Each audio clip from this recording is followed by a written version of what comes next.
दुसरी गोष्ट अशी आहे, ज्या महाराष्ट्रामध्ये ज्या प्रकारे आता चालू आहे, आम्ही काँग्रेस पक्ष आदरणीय स्वर्गीय राजीव गांधीजी वयाच्या 40व्या वर्षी पंतप्रधान झाले.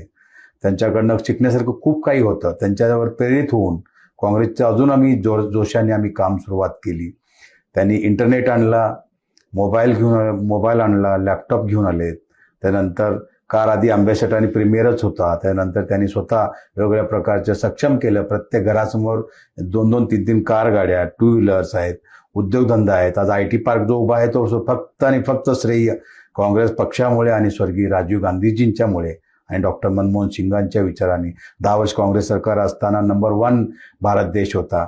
आज कुठल्या दिशेने चालू आहे. युवा युवतींसाठी रोजगार नाही आहे. खूप मोठ्या प्रमाणात प्रॉब्लेम सुरू आहेत. माझं एवढंच सांगणं आहे की तुम्ही कुठेही बघा, आज एखाद्या गरीब शेतकऱ्याचा मुलगा, त्यांना वाटतं बाबा डॉक्टर व्हावं, इंजिनियर व्हावं, IAS व्हावं, IPS व्हावं, पण त्यांना सुविधाच नाही आहे.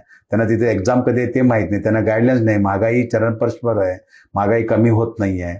आज उद्योगधंदे बघा, कुठल्याही मध्यमवर्गीय जर एखादा व्यक्ती व्यवसाय करायचा असेल तर त्याला उभा राहता येत नाही. सरकारची सपोर्ट नाही आहे.